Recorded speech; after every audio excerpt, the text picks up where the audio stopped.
Uma pergunta meio política, meio teológica aqui. Tem se falado muito sobre essa questão do armamento e da autodefesa. E a pergunta é se o cristão pode usar da violência para se defender.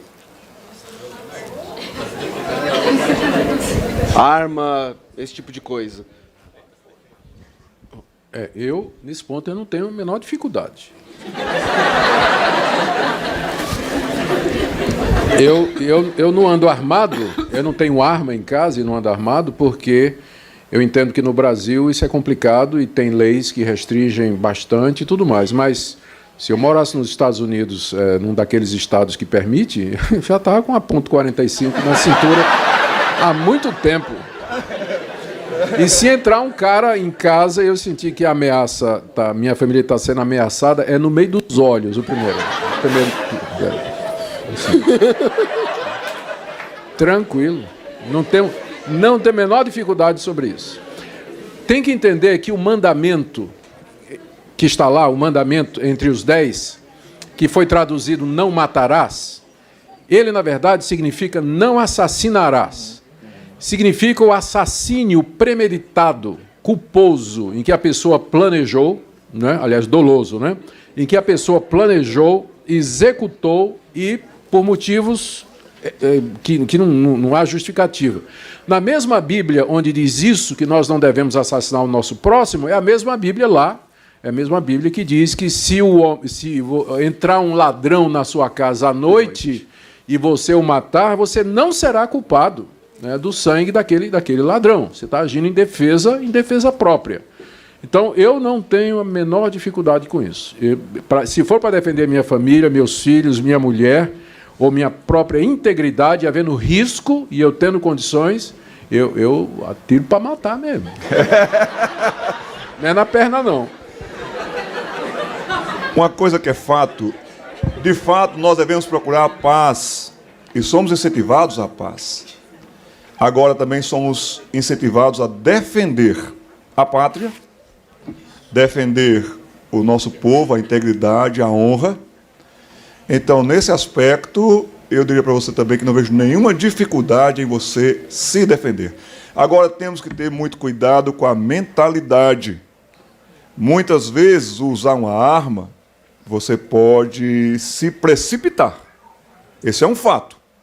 A mentalidade de uma cultura, como os Estados Unidos da América, que o pessoal lá tem arma, é para um sentido, mas vocês também veem quantas desgraças acontecem lá porque tem armas em casa.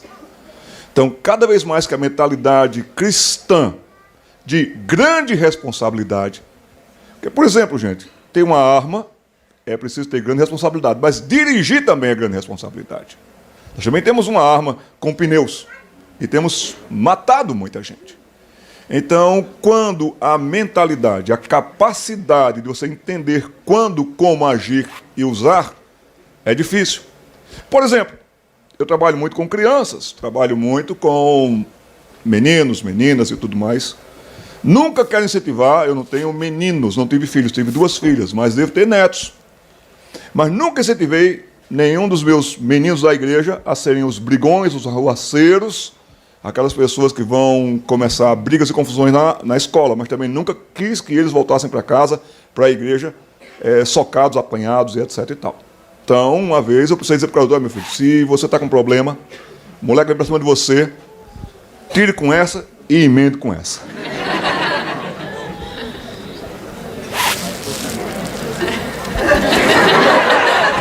Tudo bem?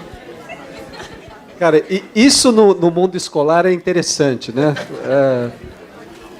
Geralmente, muitas criancinhas lá da educação infantil vão lá na minha porta falando que um amiguinho bateu nele, né? Ou que tem um amiguinho que está batendo.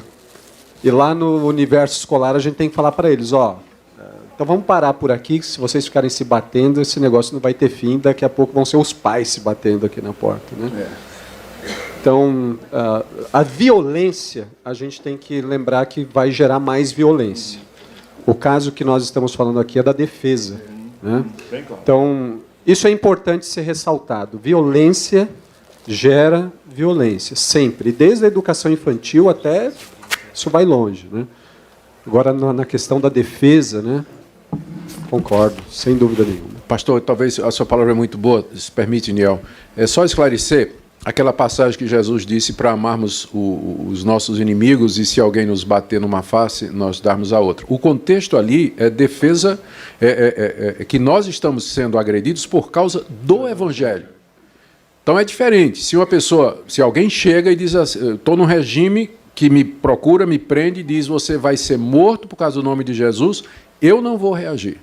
Muitos missionários morreram até por causa... Entregaram a vida por conta disso. Então, quando o que está em jogo é o nome de Jesus, o Evangelho, a orientação é para que nós nos entreguemos como Cristo se entregou por nós. Agora, no que diz respeito à